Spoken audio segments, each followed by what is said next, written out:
First of all, I want to welcome you again. Before we go on to tonight's event, I want to take the time, first of all, to thank our evening sponsors. The Santa Cruz chapter of the ACLU is here with us and sponsoring this event.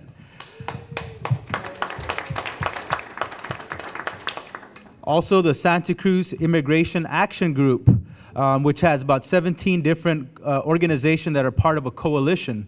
The Santa Cruz Immigration Action Group is a coalition made of different organizations that are interested in immigrant issues here in the community.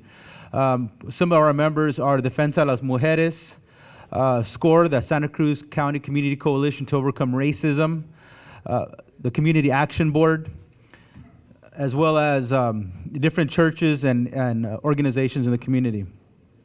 A sponsor also this evening is the Santa Cruz County Community Coalition to Overcome Racism, also known as SCORE. Organizing for Santa Cruz is also a sponsor of tonight's event. You can also find information of their organization online. Yes. Yeah. And the website? Organizingforsantacruz.com. Thank you. And would you introduce yourself? And thank you. Thank you for reminding me. And my name is Tomas, Alejo, and I'm a staff person with SCORE, and also part of the Santa Cruz Immigration Action Group. Thank you. And some more general announcements. We have coffee here to my left at the end. Please feel free. So I'm going to pass this on to Karina Cervantez. She's going to be the MC this evening. Thank you, everybody, for joining us tonight. It's a beautiful day outside, so we know that you could be doing a ton of other things, like hanging out at the beach and working on those tans. But we really appreciate you coming and learning about this important issue affecting our communities. My name is Karina Cervantez, and I'm one of the co-chairs of the Santa Cruz County Immigration, I'm going to say Doug's title, Santa Cruz County Immigration Project, but the Santa Cruz County Immigration Action Group. Yes, I get all those acronyms confused, which is a branch of SCORE. And again, we're pleased to have you here, and we recognize that there's a lot of questions and a lot of misunderstandings out there about the program Secure Communities. So we brought together this forum with some of our local friends and also folks that have been working on this issue on a statewide and also on a national level. So we do want to talk about Secure Communities, provide an overview of what that is, and also some of the transformations and evolutions that the program has gone through because of local and states pushing back on the federal mandates and pushing back on ICE and Homeland Security around this program. So ICE, perhaps to their regret, has been putting out data increasingly frequently, so that we now get monthly reports on the numbers of people detained by U.S. as a whole, by state and by county, by local jurisdiction, the numbers of people who are administratively detained by local agencies, and then the numbers of people who ultimately wind up being removed from the country through this program. These are people who have had their fingerprint information shared through Secure Communities, and then the local agencies voluntarily agree to hold them in response to a request from ICE until ICE comes around and picks them up. Okay? So, we've been looking, and I have to say, I have to apologize for the hand-drawn nature of this chart, because I just did this analysis this afternoon, but it was pretty startling, the most recent developments. Because they're coming out now on a monthly basis, we've been able to look month by month and start tracking what our sheriff is doing here in Santa Cruz County. So starting from the top, this, can I get away from this microphone? Is that all right? Yeah. Okay, these three bars break down the percentage of people who are deported in each different category. Quote-unquote non-criminals, persons charged or convicted of minor crimes. They're called level 1 or level 2 crimes. Typically, they're somebody who has a traffic warrant on them, for example. And persons charged or convicted of serious crimes that involve violence. Now, I should note, I said charged or convicted. So these people have not necessarily been convicted of these crimes. And so some of them may be quote-unquote non-criminals as well. This term non-criminals is the term that comes from ICE. They have no charges against them, misdemeanor or felony. What is ICE? ICE is the Immigration and Customs Enforcement. Thank you. So you can see all U.S.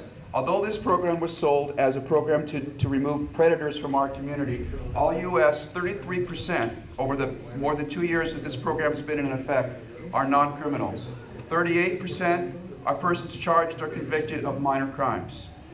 29% are the quote-unquote serious predators. And the patterns, and I won't take more time on them, the patterns are more or less the same in California. But here when we come to Santa Cruz County, where this activity just started in August 2010, you see a different pattern. 54% are non-criminal, over half. Only 28%, significantly less, are charged with or convicted of minor crimes. And only, I don't have the number, I believe that's 18%. That's the remainder. 18% are persons who are charged or convicted of serious crimes. This is for the 8-month now period since August 2010. But as I mentioned, we can now look month to month. So we just got the data on April. In April, you can see this is the month that the Board of Supervisors was taking action themselves against secure communities. What was our sheriff doing? 71% of the persons detained voluntarily by our sheriff in response to a request from ICE were persons who are neither charged with nor convicted of a serious crime. Only 10% were persons charged with or convicted of a minor crime, and 19%, more or less the same as the previous month, were persons who were charged with or convicted of serious crimes. So it's clearly what is happening here is that when people come in the door and are fingerprinted and their data is shared with ICE and there is a hit, there is somebody who has a record of having crossed ICE in the past, perhaps a voluntary deportation when they were picked up crossing the desert. Our sheriff, instead of processing them, instead of giving them any kind of due process, much less access to immigration legal services, is simply holding them for deportation. And you've heard of the game Chutes and Ladders. We have a chute in our jail which take them straight out of the country through deportation. So that's the pattern. That's what's happening here in Santa Cruz County. I should just also finally mention we have asked the sheriff to give us a breakdown on how many of these non-criminals come from each of the jurisdictions. How many are people picked up by the Santa Cruz City Police, by the Watsonville Police, etc.? He has refused to give us that information. He says he just doesn't have the staff to count. Thank you, Paul. And we'll revisit those numbers again in our question and answer section. Is there a clarification question? Yeah, so it seems like an obvious, so they're not necessarily correlating with, say, misdemeanors and felonies, the serious, non-serious. Right. The serious, non-serious refers to National Crime Information Center's categorization of crimes. They have level 1, level 2, level 3, and that's more or less also the same as in California, the 3 strikes categorization of crimes. And I can give you the list if you like of the different kinds of crimes and how they're broken out. Can you tell us, say for April, what were the absolute numbers? Are there thousands of people? Small? No, in April, the total number of people detained for deportation by our sheriff were 42 for that month. You didn't have the people to count where 42 people were charged? Right, he can't count, he can't sit down and do that. He just can't afford to assign staff to do that. Okay. Could you explain more like why ICE is requesting that non-criminals receive help? Because they are in the ICE computers as being out of status. That is, and typically it's because they have either overstayed a student visa, or more often in the case of our region where many people come to cross the border to work in agriculture, there'll be folks who perhaps they were crossing the desert and they were picked up, and it took them a couple of tries to get across the desert, and when they were picked up they received a deportation order which they voluntarily signed. So then their fingerprints went into the system. So those are the people who are now being picked up. In effect, our police department has become a dragnet for people who have already had an encounter with ICE. So I'm going to move the conversation and have Gabriella speak, and she'll be touching on some of these issues as well. I think that ICE the fingerprint holds happens if they've had previous contact with ICE, and this could mean multiple issues, as Paul described, being picked up, trying to cross into the United States. It can also mean that they've applied for legal status and have previously been denied, so they have an application on file in that way. So we'll hear a little bit more from Gabriella. Hi, everyone. Again, thank you so much for, can you hear me? Yeah. Thank you to the ACLU Santa Cruz chapter and the Santa Cruz Immigrant Rights Action Group for inviting California Immigrant Policy Center to be here today.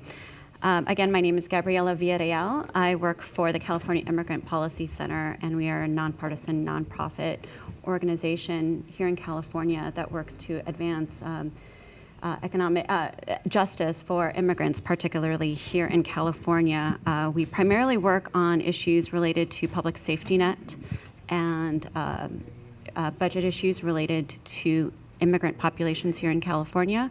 And just within the past 2 years, we've been spending more of our time looking at immigration enforcement policies, particularly as it relates to collaboration between ICE and police, namely because it's been such a growing problem throughout California. I was asked today to speak about what Secure Communities is and help give a timeline, and to also discuss some of the national and statewide actions that are going on to push back against this program. So I'd like to put this into context that the immigration system as we know it is very broken, and ESCOM and these deportation statistics that was just shared with you is a good indication of how broken this is. There is huge dragnet of people that aren't even given an opportunity to have a fair day in court, to be identified perhaps as a victim of a crime, or to have special consideration of their family ties, ties to the community, their work history, and how they've contributed to our country. There have been cases involving U.S. citizens, but again, as we've heard today, we've seen a lot of undocumented immigrants, people with legal status who have a history of perhaps a small minor civil infraction. Again, this is a civil infraction, not a criminal infraction, and have just been swept up in major deportations. So Secure Communities itself is one of 13 immigration enforcement programs grouped under this umbrella program called ICE Access. And again, this is under Immigration and Customs Enforcement, their ways of securing people into detention and into eventually removal proceedings. And when we talk about putting this into context, just last year alone, nearly 400,000 men, women, and children were deported from the United States under the Obama administration, and that was the highest ever. And this also doesn't take into account the detention and deportations that are done under Border Patrol alone at the northern and, of course, the southern border. So again, I just want to put it into context. ESCOM is one of 13 programs, but it's the newest one, and the one that's rapidly expanding, and the one that has caught the most people into a huge, this huge dragnet. This program actually started as a pilot program under President Bush. It was started in March 2008 as a means to really, quote, identify a loosely defined serious violent criminals within the criminal justice system. And under the Obama administration, it has turned into a nationwide program that Immigration and Customs Enforcement has been saying will be a mandated program by 2013. And they say that they have the legal authority to mandate such a program, but in some public records that were recently made public just earlier this year, they do not have, based on their own research, the specific legal authority to mandate the Secure Communities program. In spring of 2009, we had Secretary Janet Napolitano say that this is going to be a mandated national program, and California signed on as one of the first states, again in spring 2009, onto this program. The first counties to be turned on with this program were in the Southern California area, and we saw just January of 2011, the final county here in California have the Secure Communities program activated. So going back to what the program is in general, it's an immigration and customs enforcement program, also known as ICE, program that operates within our criminal justice system. It is not a federal law, it's just a federal program. The program allows state and local law enforcement and ICE to automatically and immediately search for a person's criminal and immigration history in FBI and Department of Homeland Security databases. So again, at the point of arrest, individuals' fingerprints before the program were sent to the FBI database for criminal background checks. Now, because of ESCOM, the fingerprints are sent to the FBI database and the Department of Homeland Security database. The concern, again, as I had mentioned, that if there are any immigration hits that come up or any flags that come up through the system, through this criminal justice system program, that they're really highlighting issues that are really civil infractions and not criminal in nature. So the goal, as laid out by Immigration and Customs Enforcement, is to identify non-citizens who come through the criminal justice system, to lodge detainers, which is very simply a notice from the federal government to the local government that that immigration is interested in the person that they have in their custody, and finally to initiate deportation proceedings against these individuals. And how this works is that if a database hit comes up after the person is arrested, immigration agents and the arresting agency are automatically notified. ICE agents then evaluate each case to determine what, if any, enforcement action will be taken against the individual who has come up as a database hit. And generally, ICE will issue this detainer, this notice that I had mentioned, against the person. ICE claims that on the average, this process of submitting the fingerprints at the point of arrest to the issuance of a detainer takes approximately 4 hours. And in some cases, especially individuals who are arrested on a Friday, we have seen cases involving people who have been detained in local facilities while this process is going on for upwards of 4 days, and in some cases we've even heard over 2 weeks. Again, this is with no due process, no access to legal counsel.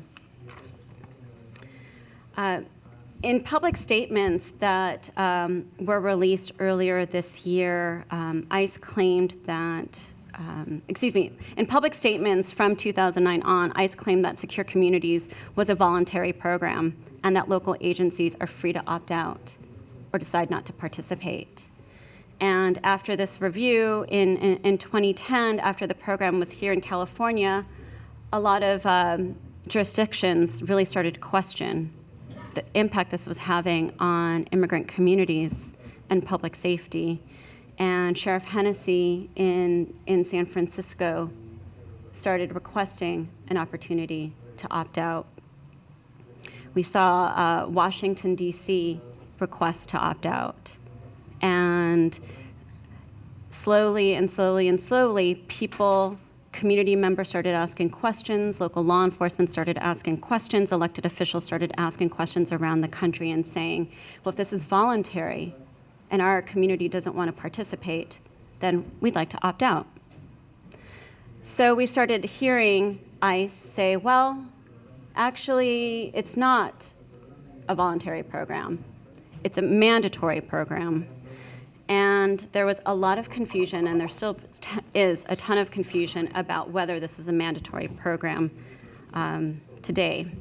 So after much concern, a number of advocates came together and said, like, what are we going to do about this? How are we going to push back?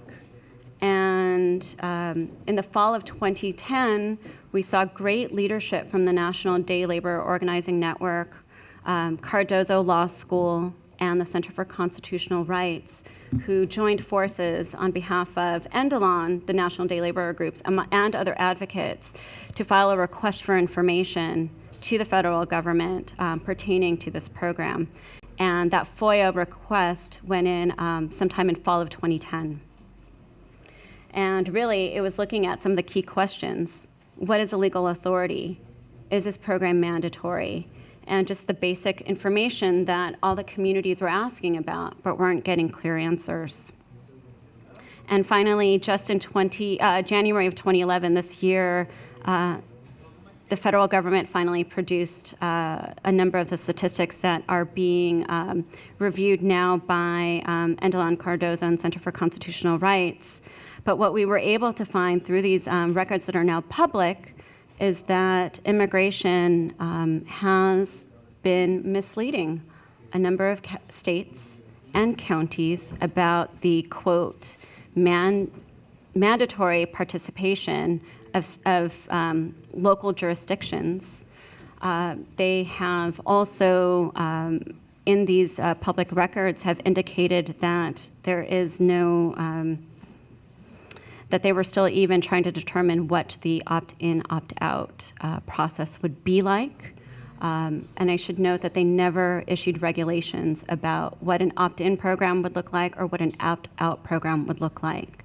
So under a lot of dark shadows, if you will, this program was rolled out. And now we have seen this program spread to 1,286 jurisdictions in 42 states as of last month. So I'd like to spend a little bit of time of what's wrong with ESCOM, even though that was addressed, and I'm sure many of you can probably see some of the challenges. ESCOM results in immigration and police collaboration, and this breaks down community trust, and certainly is a problem for public safety because it could prevent victims and witnesses of crimes from reporting incidents of crime. And there is no oversight mechanism in place to ensure that this program is focusing on its purported targets. There's no auditing or monitoring mechanisms in place to access the program's impact on communities. And I think the fact that the county sheriff was asked for specific statistics and just doesn't have the, quote, resources to do so is one of the ways that it has impacted the community from finding correct information that we all need for this program. It also diverts an already strained local law enforcement system and their resources, and it could result in some liability for a county and a city. And it, quite frankly, bypasses local concerns and co-op state and local agencies' ability to really have meaningful say in whether they want to participate in immigration partnerships at all. So in terms of some of the statewide efforts, I want to talk about it in terms of administrative advocacy and legislative advocacy. The signer of the agreement here in California was then Attorney General Jerry Brown, and the authority was given to sign this agreement through the California Department of Justice. And through the Department of Justice, there is still an opportunity, we believe, for now Attorney General Kamala Harris, with public input and community support and pushback, to suspend, if not actually terminate, this problematic agreement for the state of California. So there is ongoing pressure for the Attorney General to do this. And I was actually in a meeting with the Attorney General's staff last week, 2 meetings, one in Los Angeles and one in Sacramento. And what we were told is that Attorney General Harris, this is concerned about the program, and this is a priority for her. And we specifically asked, will the Attorney General stand up for immigrant communities and California residents as a whole and suspend this program? And there was no commitment. So I think that we still need to target the Attorney General and question the ongoing participation in California.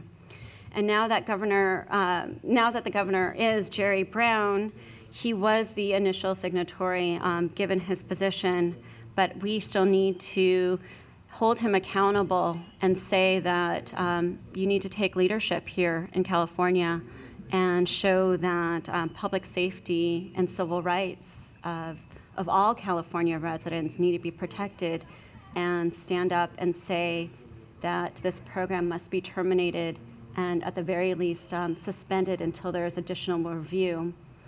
To put this into context, just in the month of May and June, we have seen Illinois, New York, as well as Massachusetts. All three of those Democratic governors say that they do not want anything to do with this program.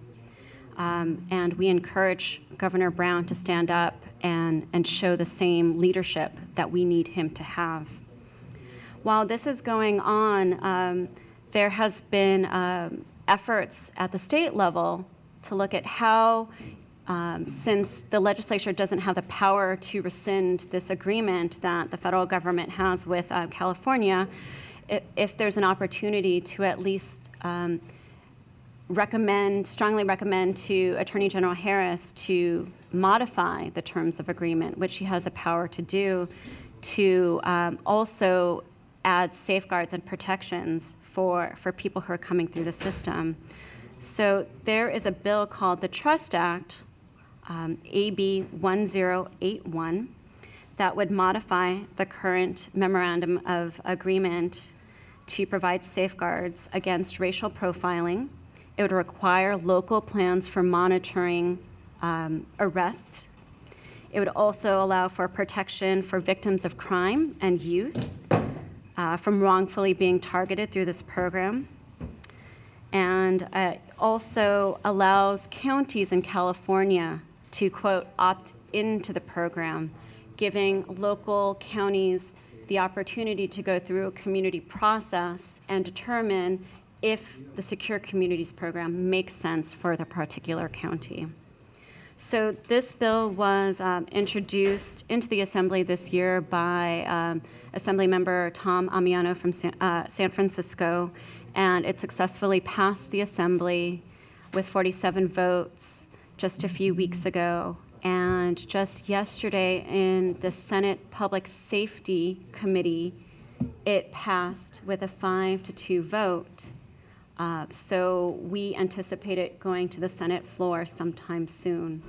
So there are a couple of opportunities for Californians to push back on terminating or at least suspending this program, and then also influencing legislators at the local level to make sure that if there isn't an opportunity for this agreement to be terminated or suspended, that at least there will be some protections for youth as well as victims of crime, and give opportunities for local jurisdictions to have their say whether to opt in or to opt out in this program. So I think I'm going to stop there, and I'm sure there will be questions at the end, because I know that there are a lot of other immigrant rights and local actions that we want to talk about this evening.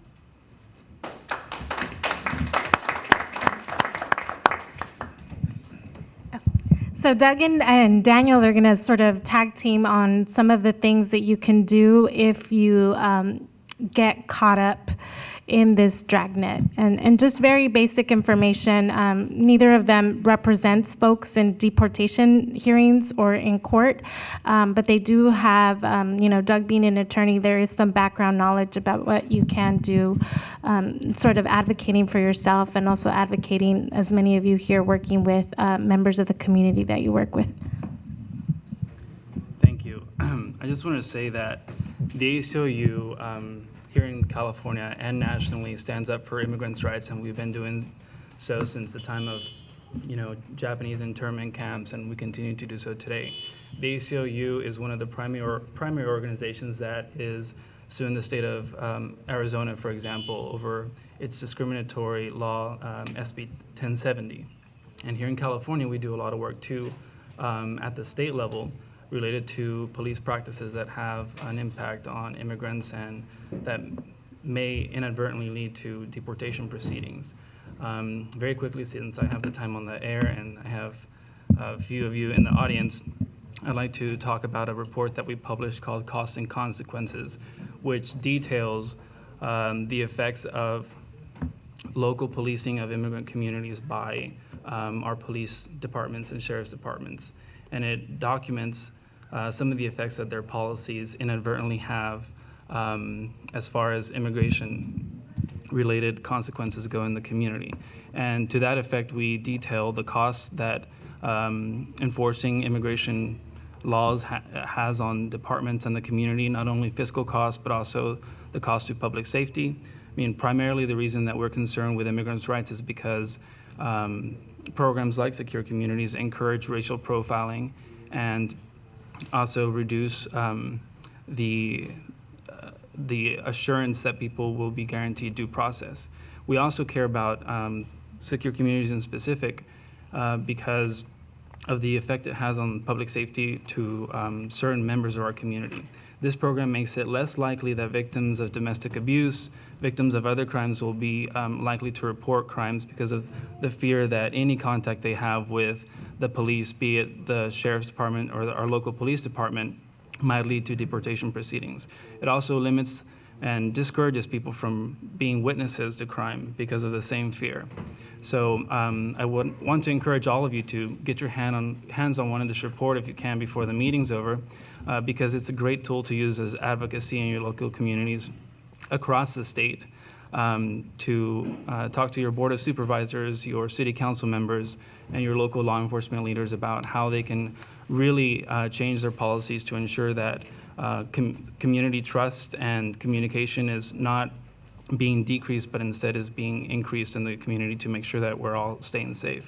To the effect of working with immigrants' rights, we also do a lot of work related to community education, and part of that is holding Know Your Rights presentations. And on this panel, I'll be giving a really abbreviated version of that, but if any of you are interested in getting a further and more detailed presentation, I recommend that you search our YouTube video online. It can be found at www.bit.ly/tus derechos, which means your rights in Spanish, TUSDERECHOS.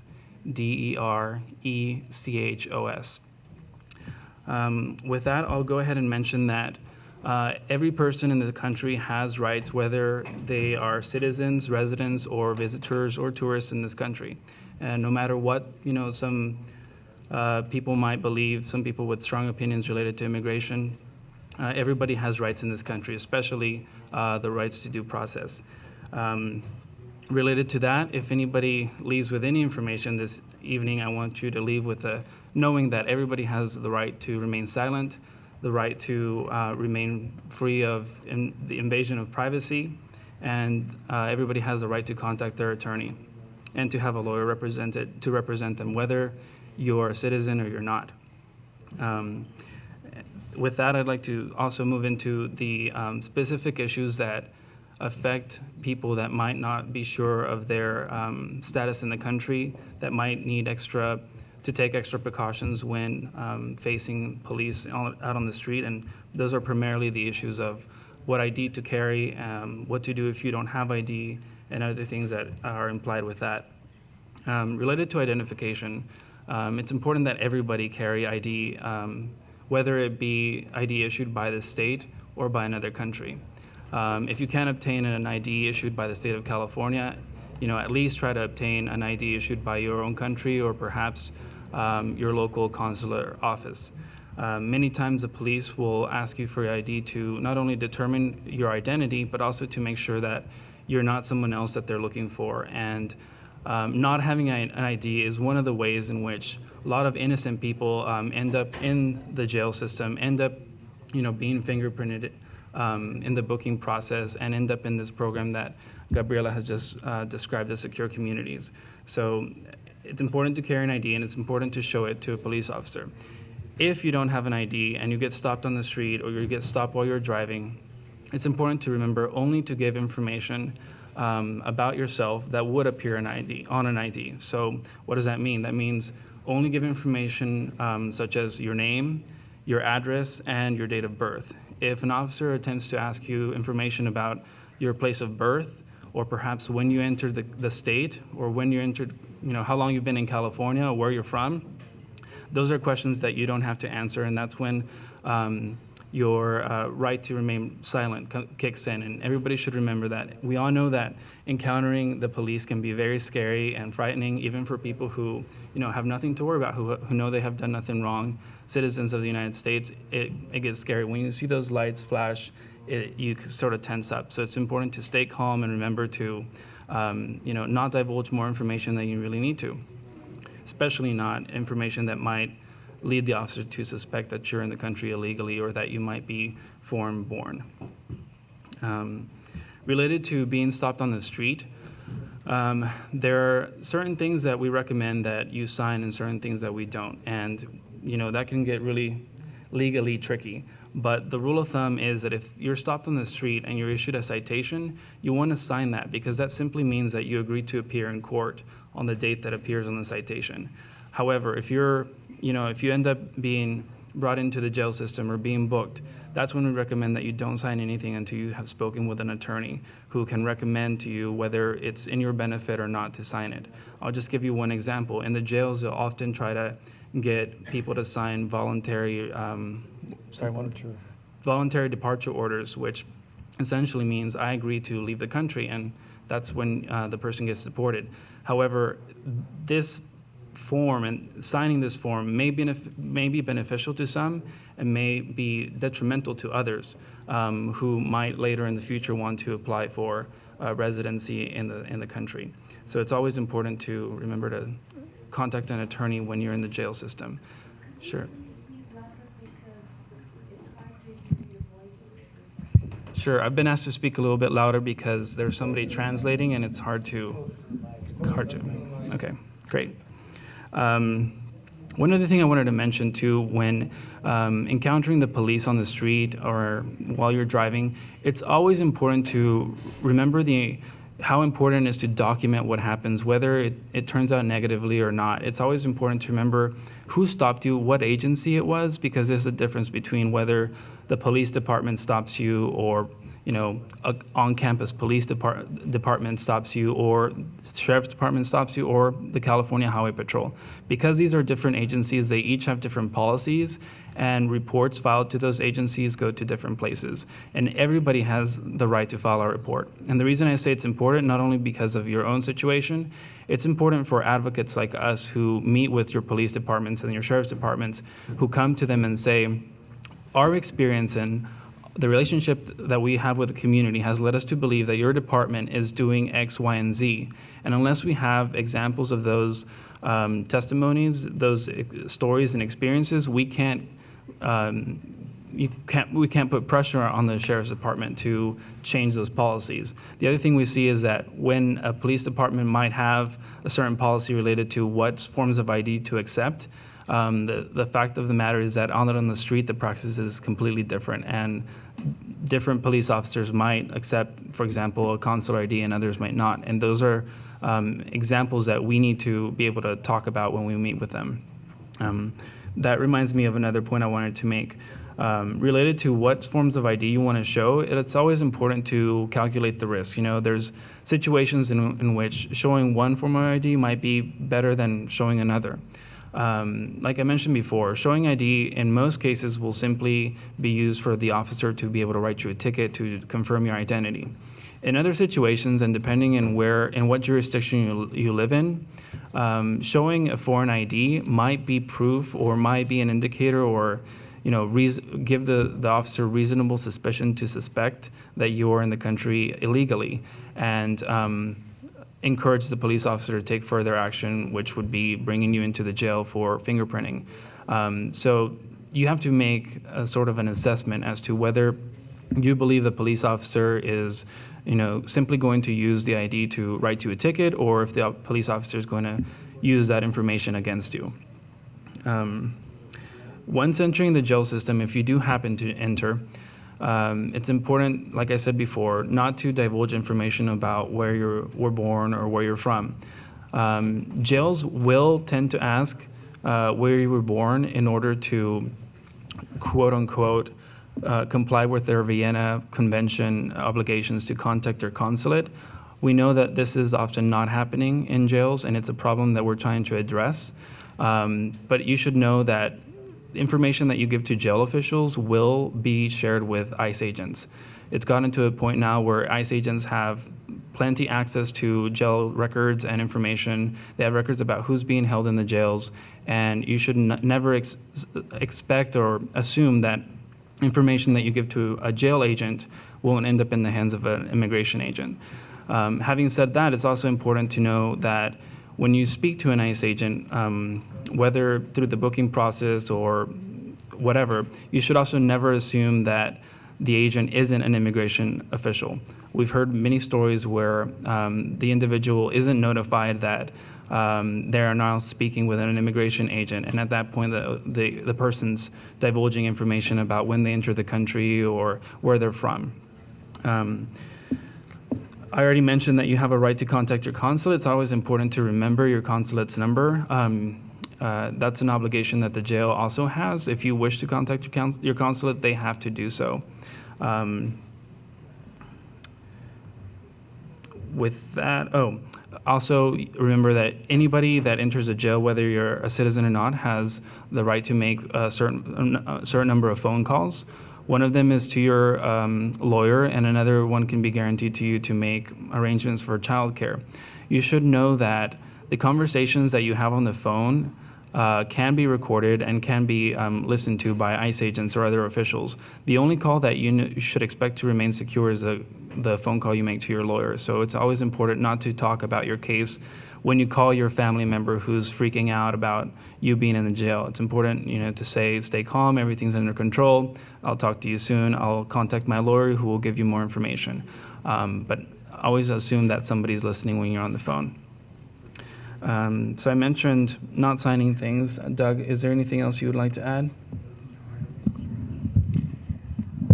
No, I think you've covered it very well. Unfortunately, under the Secure Communities program, many of these rights will already have become moot, in other words, because you're already in custody. You're already in the jail, at the jail site.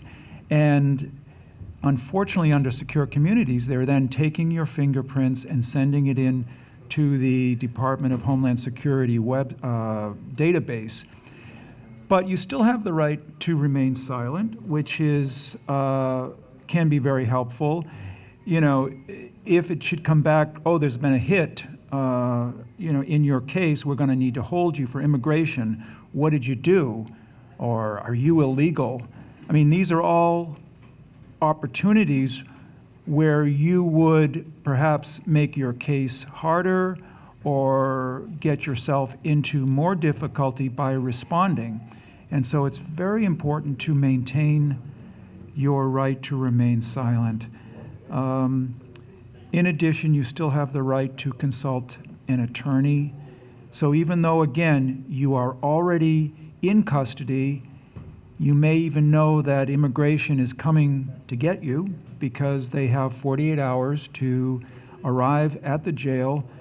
And if you are released by the local jurisdiction, immigration will take you into custody and bring you to a detention center. But you do have the right to consult an attorney, and there are, even if you are undocumented, there are programs or legal provisions which will allow you to perhaps stop your deportation, such as cancellation of removal, which is dependent upon how many years you have in the country, whether you have a spouse or child or parent who will suffer extraordinary hardship if you are deported. So you have a right to request this, and it's not a lost cause. And you should have the opportunity to discuss that with an immigration attorney, and not go ahead and just sign the voluntary departure that Daniel mentioned. So those would be really the only things I would add. But Should tell people that the book you mentioned is on the back table of the report. Yes, the report that I mentioned to everybody is at the back table, and you can also contact the ACLU of Northern California to receive this copy as a PDF file. It's also available on our website, www.aclunc.org. Was there another question on this side? Yes. It's only in English. Unfortunately, we published it in a way that would be useful for advocates who are meeting with law enforcement. So the intended audience isn't necessarily the community, it's more so for policymakers and people who have authority to make policy changes. Yes? There are also Know Your Rights pamphlets back there. Oh, yes. Thank you so much. I'm so glad that you're with the local chapter of the ACLU to remind me that. We have these small little cards. They're yellow and they're in blue in English at the back that have really, nice, succinct points on what to do and what not to do when you're pulled over or stopped by the police. And we also have this small yellow card that you'll see referenced in our video online that has room on one side for you to write your name, and room on the information on the back that tells you what to do when you're stopped by the police. And in English on the other side it says, to the police officer, whoever you hand it over to. We designed this for use by people who primarily don't speak English, and it says, I don't want to speak with you or answer questions or sign anything. And based on the Fourth Amendment, I do not give you consent to search my vehicle, person, or home. If I am under arrest, I exercise my Fifth Amendment rights to remain silent. I will not answer your questions. I want to speak to a lawyer. So this is a very useful tool for people who can't communicate that to law enforcement because of language barriers. So I encourage all of you to pick this up, if not for you, for somebody that you might know. And if I could just share with you, I had this little card with me when I made a presentation to a group of community folks, and on the way home I was stopped by the sheriff, and I can't remember, I think maybe one of my headlights was out or something, and he of course looked in the car and he said, "Oh, you have my picture there," because it was sitting on my on the passenger seat. I said, "Oh yes, officer." He says, "Why? What's going on?" I said, "Well, I'm an immigration attorney." And he said, "Oh, I see. Okay, well, have a nice evening, sir."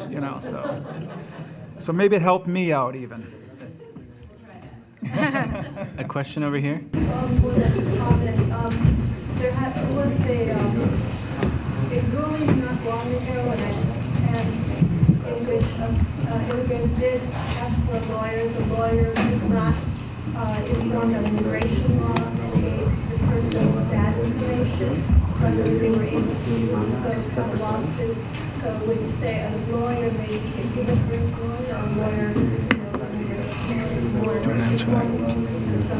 Maybe Right. And the question had to do with a recent court case, and I think you're referring to the Supreme Court, U.S. Supreme Court, in the case of Padilla, I believe, found that immigrants who have not been given adequate advice by their lawyers when they are in criminal proceedings, and that leads then to their deportation or immigration consequences, can claim ineffective assistance of counsel. And so criminal attorneys have that obligation to their immigrant clients to provide them information and protection against certain immigration consequences. So the question or the comment from the audience was really, not only do you have a right to an attorney, but you have a right to an attorney who knows what your immigration rights are. And that in the absence of that, you may have a valid claim to overturn the criminal conviction because you had ineffective assistance of counsel. And to the same point, I would add that it's crucially important that you have an attorney before something like this occurs.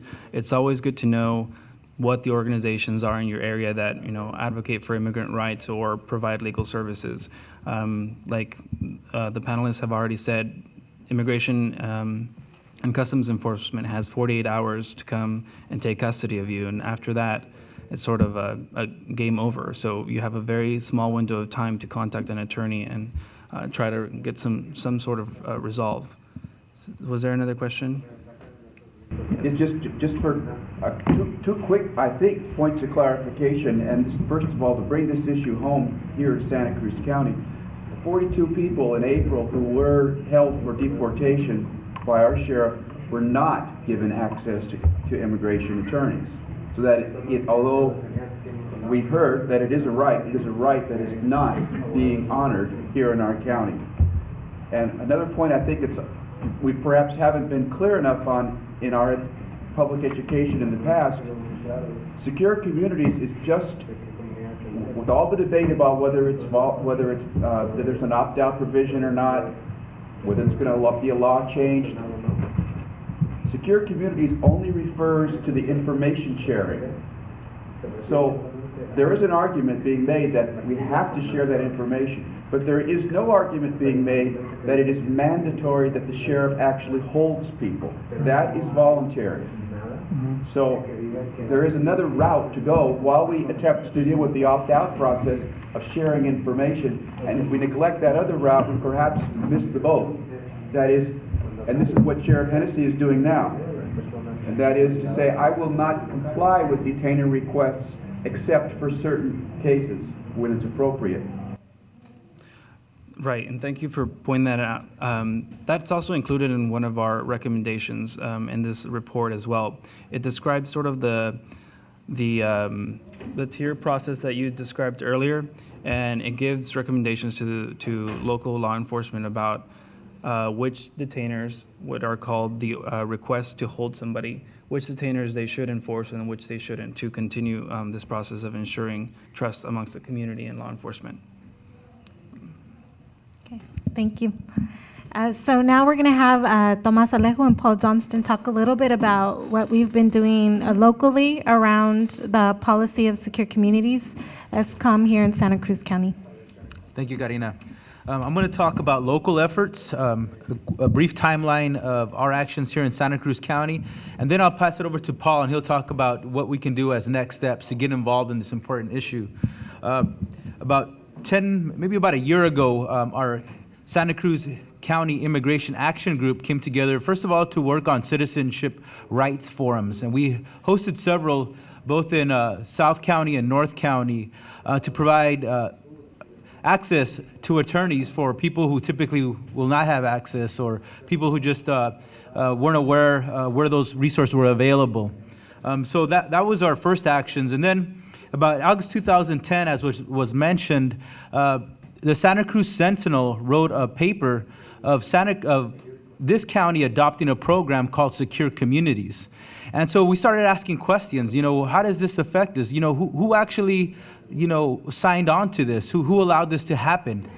And we were informed that, this was a voluntary program, as was mentioned. And what we learned also is that although it was sold as a program to deport violent felons, that the date of implementation of this program was not voluntary. It was actually scheduled, as every jurisdiction in this country was actually scheduled to be part of this program, whether they wanted to or not. So there was no public comment whatsoever, no public participation. It was something that was forced on communities. So this was questions that we were raising, and we wanted more information and discussion, and so we made it a topic inside our coalition of action. We wanted to get involved. So I think it was in December 1st, the California Immigration Policy Center was holding a conference called Justice for All in Los Angeles, California, where our coalition attended. We sent 4 of our coalition members to gather information and come back and share that information with our other coalition members to do something about it, to get involved and to do some action around this issue. So we did, and we learned what was being done at a statewide and national level, and we got together and created a strategy around this that entailed an educational campaign and also passing resolutions here at our local level so we can add an amplified voice to our Attorney General and the Governor of this state that we would like some changes with this issue of secure communities. And hopefully even a repeal, because we were learning about the consequences that were happening around this policy. So we got together, and our first action was passing a resolution with our Board of Supervisors. And we had tremendous support there. We had support by our Supervisor, Greg Caput, and our another supervisor by the name of Mark Stone. It was coming to me. Yeah, and it was voted unanimously. And it was a success in the beginning of our campaign, and we felt that was very positive. Also, Watsonville City Council adopted a resolution as well, supporting the AB 1081 bill that was right now being pushed in the Assembly and now is in the Senate. We found some challenges in the Santa Cruz City Council, but we know that we have city council members, very progressive city councils that are still on board and want to reintroduce this resolution to get it passed here in Santa Cruz City as well. And I applaud members of that city council that are here with us tonight. The Santa Cruz Coalition, Immigration Coalition, or Action Group, I'm sorry, is 17 organizations, but we need much more help and assistance from the general public. We need to educate not only organizations, but the immigrant community, students, and so forth, because this is what it's going to take across the nation to see some changes. So thank you. I'll pass this on to Paul.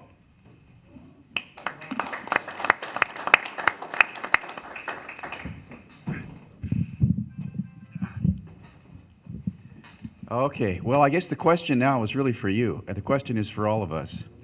I mean, we've been hearing almost every day now, we hear in the news about a state, a county, sometimes a city, a federal district, taking leadership to stand up for civil liberties, to stand up for immigrant rights, to stand up against the secure, quote-unquote, secure communities program.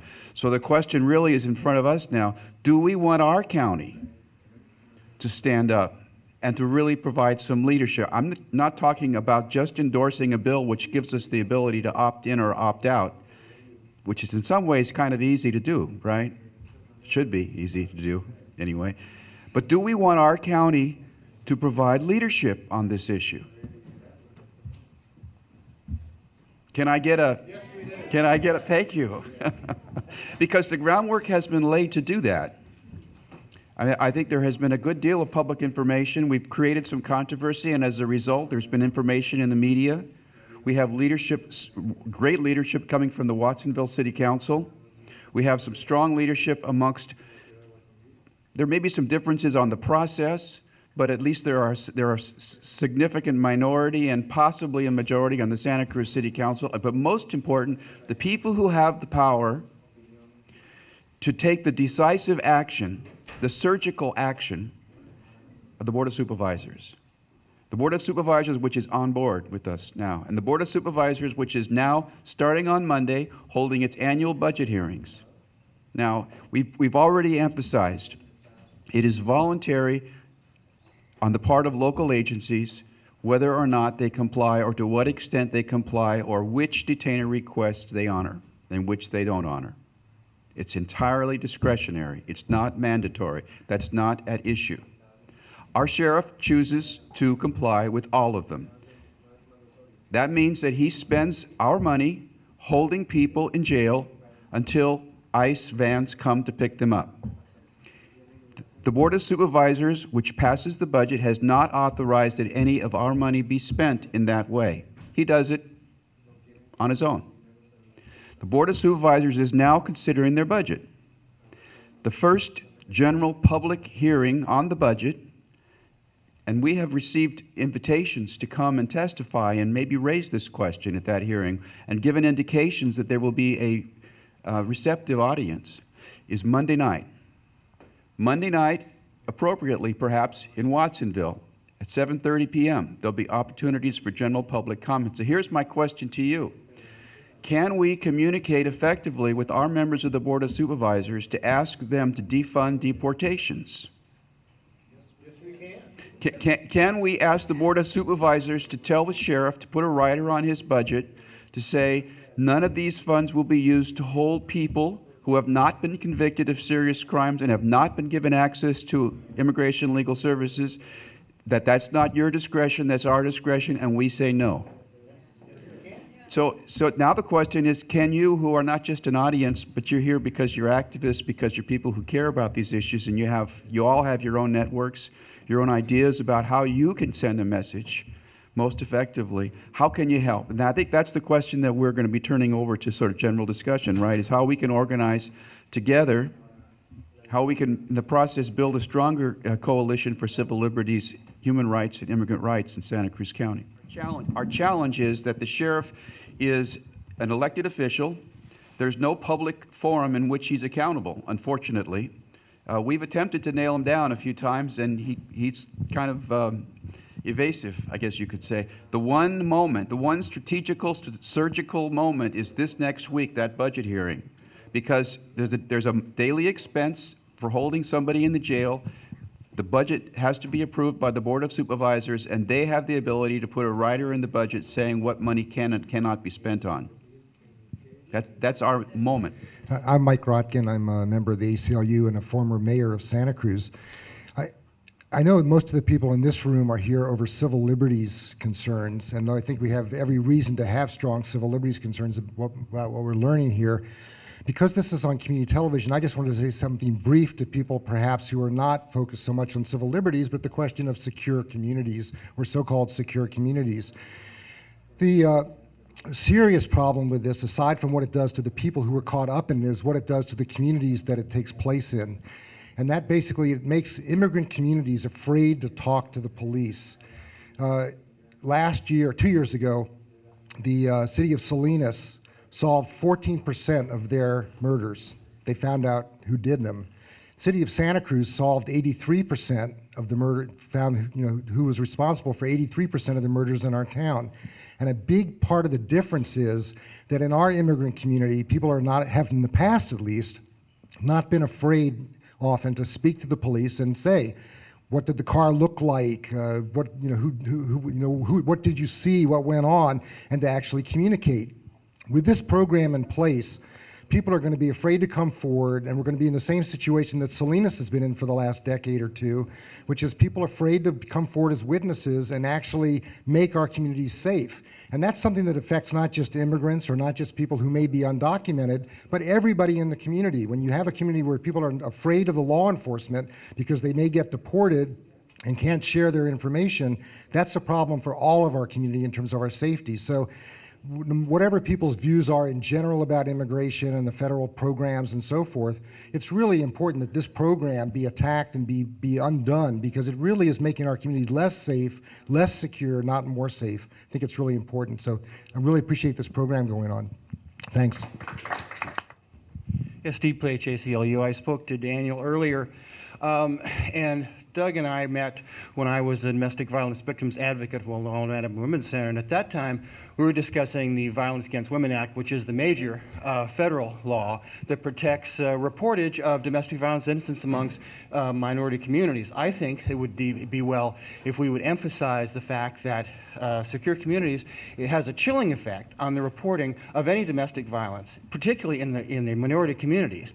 And that's one reason why domestic violence and the domestic violence community itself, domestic violence advocates, prevention advocates, should be on board with anything that we do in terms of taking action against a secure communities program, which I don't think there's any question that it has a chilling effect on minority communities, as I say, being able to report domestic violence victims incidents, domestic violence incidents, because they're afraid that they're going to get wrapped up in the Secure Communities program. And that's something we should investigate. We should, as a group, when we're making our presentations to the Board of Supervisors, anywhere we go, is to make sure that we have the prevention of domestic violence victims advocates with us and stand with us and say, this is important to us, this is what we want, this is what we need to have happen so that we feel safe in reporting these domestic violence incidents. I actually have two questions. One's for Gabriella and one's for the lawyers. You said only 42 states were signed on to the MOU for secure communities. Where are the other 8? Why aren't they participating, and which states are they? I don't recall all 8 of the programs that are not participating, but I did want to mention that I had mentioned just most recently Illinois, New York, and Massachusetts, their governors have called for a termination of their program or a suspension of their program in their states. But I'd like to highlight that Washington State's governor really showed leadership and said, this is not something that we even want. And directed the administration underneath her, the agencies that would be signing that program, to not enter into the agreement. And Washington State has the governor who's been vocal against opposing this program and directing her agencies to not participate. However, just to give you an example of what immigration is doing now, they heavily have been recruiting this program and selling it to local law enforcement as a quote, a crime-fighting tool, and have now gone around the governor of Washington State and contacted county officials in Washington, and as a result, 6 counties have actually asked to opt in. And I think that many of us have said that this program should not move forward at all, but the need for the process of community to be involved at the county level is very important, because I imagine that if the sheriffs were saying this is a program we want, there was very little public process and public and community hearings about whether those 6 counties should be opting into that program. So I think that what was mentioned earlier, really taking great advocacy around the detainer issues and pressuring the sheriff here is a great example of how counties can show the pushback in a desire to protect all residents of the community. And your second question? You said that immigrants have the right to an attorney while they're in custody. That's true? That is true. It's not the same as if somebody else entered the jail, so it's not, they don't have to be provided with a public defender, but everybody has a right to hire their own attorney and seek legal representation. And thank you for asking for that clarification, because it is distinct. Is that communicated to them by jail staff when they enter? And is there a way the community can kind of watchdog that or make that information available, or have a card for people when they enter that at least tells them they have a right to hire an attorney with maybe a list of lawyers or something? Is there anything that's happening, a model for that? Yeah, some of the sheriff's departments that we've spoken to at the ACLU that manage jails have created some sort of information sheet of contact numbers that people can contact. I don't know if they specifically communicate to people that they have a right to contact an attorney, but that's part of the work that we're doing, coming here today to spread the word so that you can help us spread it further, that people do have that right. So I encourage everybody to make sure that we're all informed when it comes to that, and that information is included in the publications that we've created.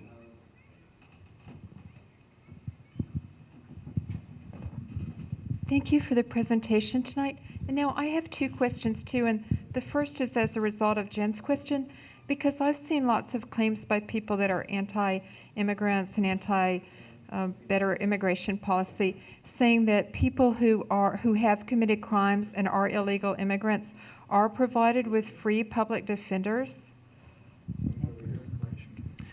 Right. And Doug Keegan just said that it's not for their immigration case. It's only provided when it's a criminal case specifically.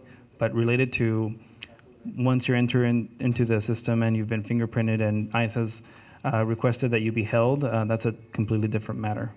Thank you for that clarification. And then my other question is about people who might be victims of crimes and be in an immigrant community. I was wondering if they had a fear that because of this whole security communities, that if they reported a crime or were a victim of a crime, that they would then be subject to fingerprint and questioning and so forth.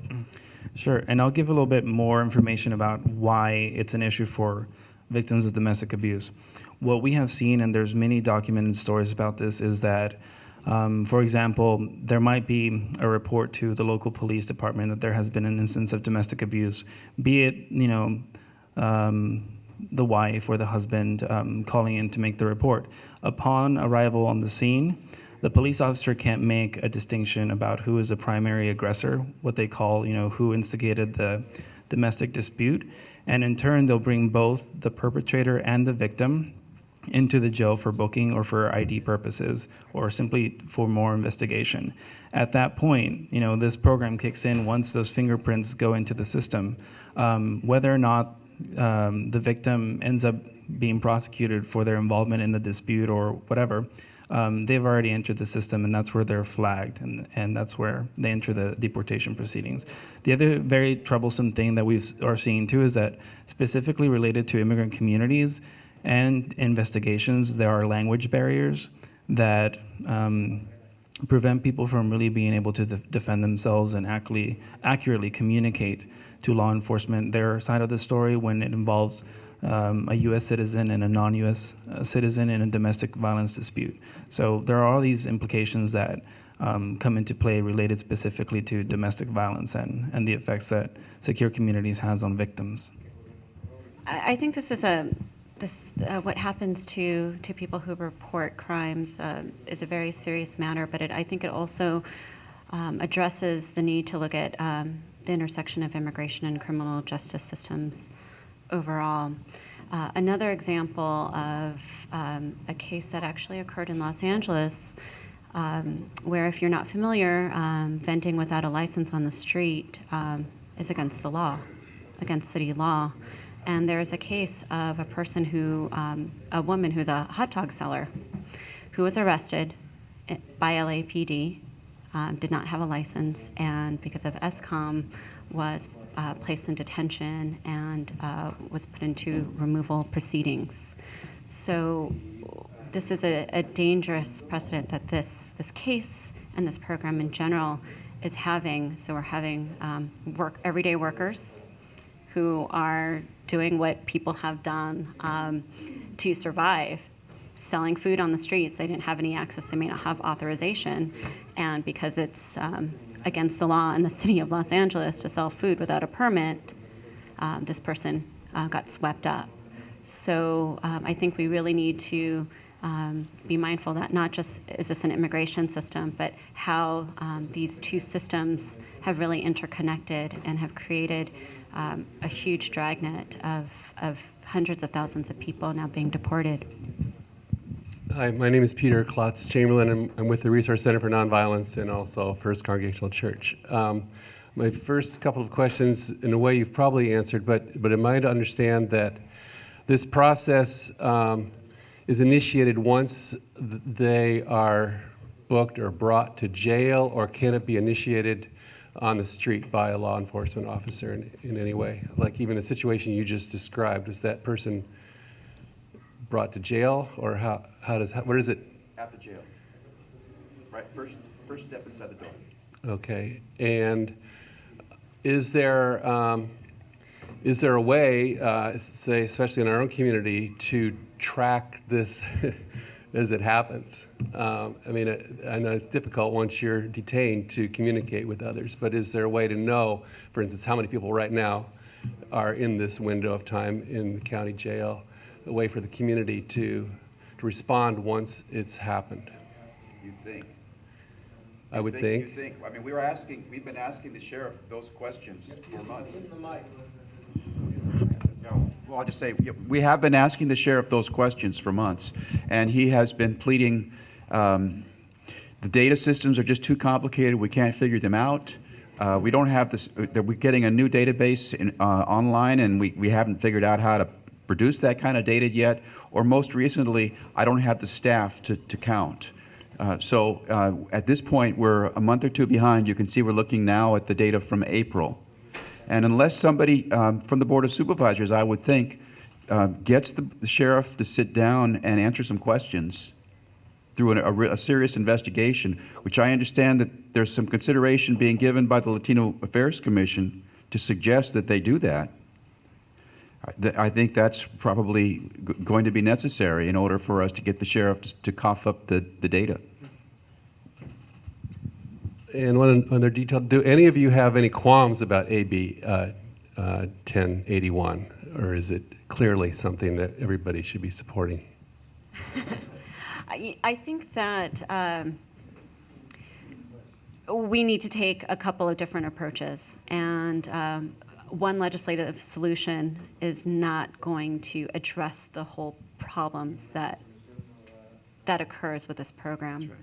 And even if AB 1081 moves forward and is signed by the governor, and we'll still have a number of people who will be arrested and not have an opportunity to get immigration counsel and be taken away from their families and deported to countries that they may have not called home for decades because they call the United States to be home.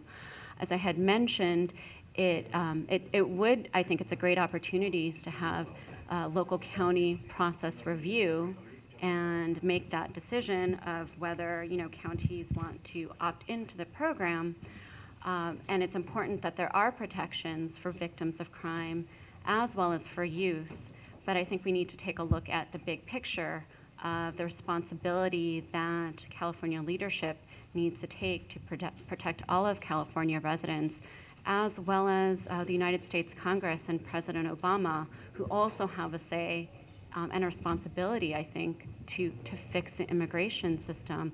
And I forgot to note that growing opposition is occurring not just here at the community level, which I think is key, but just last Friday, the LA congressional delegation issued a letter and had a press conference demanding that Governor Brown place a moratorium on this program. The Congressional Hispanic Caucus, including 7 members from the California delegation, last month sent a letter to the president saying, we want you to freeze the ESCOM program. And just last Monday, the Congressional Progressive Caucus, which includes 11 members of the congressional delegation from California, sent a letter to the president saying, we want you to place a moratorium on this program. So I think we're seeing congressional pressure, but I think that we also need, I appreciate the reminder that communities of faith also have a role. The California Immigrant Policy Center, we're actually working on a draft letter that we're hoping to work with the California Interfaith Coalition on Immigration, as well as Pico California and their affiliates, to raise the voices of interfaith communities about this program and demanding that it end. So we're hoping that letter can be circulated sometime the end of this week or next week to get people involved. But again, I think the important work that you're doing at the county level, addressing the detainer issues, going after the purse strings and the budget is very key. There are few local law enforcement who have expressed their opposition to the program. Los Angeles Police Department Chief Beck has said that he has questioned this program as it relates to their Special Order 40, which is similar to what you have here in Santa Cruz, providing protection based on immigration status and information, unless it comes across in a certain criminal case. But he's really said this is eroding our confidence and our ability to work with the community. He hasn't outright opposed the program, but he's definitely questioned it. I had mentioned earlier, Sheriff Michael Hennessy requested to opt out of this program. And granted, these are big cities, but a smaller county, Yolo County, Sheriff Prieto, less than 2 weeks ago, once learning about this program from the efforts of community members and immigration attorneys who were holding community forums, that he has been on the record officially saying that he opposes the Secure Communities program in his county. And this is notable because approximately 80% of the individuals from his county who were deported under the ESCOM program had no prior criminal convictions or were arrested for very minor offenses. So I encourage you, if you haven't already, to do the outreach to your local police department to join the growing voices of law enforcement here in California to oppose the program. I just wanted to add to that why it's important to educate not only just the sheriffs, but also the police chiefs, because the program that we're talking about is implemented through the jails. And in most places, the sheriffs are the ones who manage the jails. And so police departments might often say, we are not in the business of enforcing immigration laws. We don't care about somebody's status. You know, that may be noble when it's said that way, but in actuality, what happens is that there are policies related to what forms of IDs they accept. There are policies related to how they conduct checkpoints, and other policies have unintended consequences for our immigrant communities that are very serious.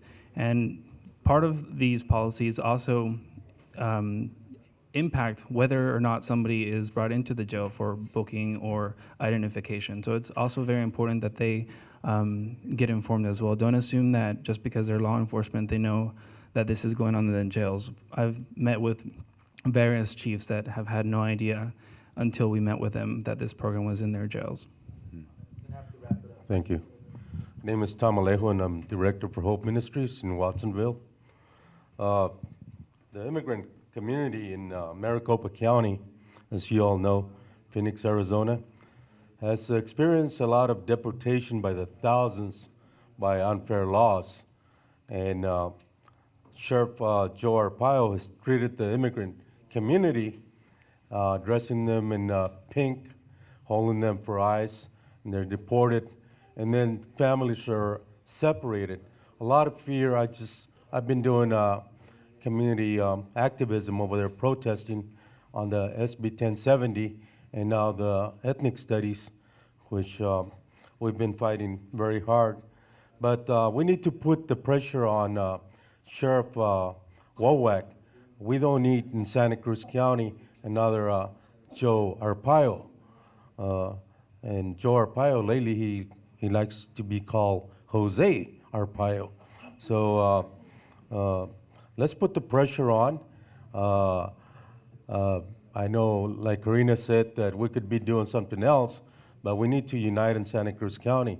Santa Cruz County is very unique for helping civil rights. We have great people in this county, especially in Santa Cruz. So let's stand up and fight this all the way. Thank you. That sounds like a perfect closing.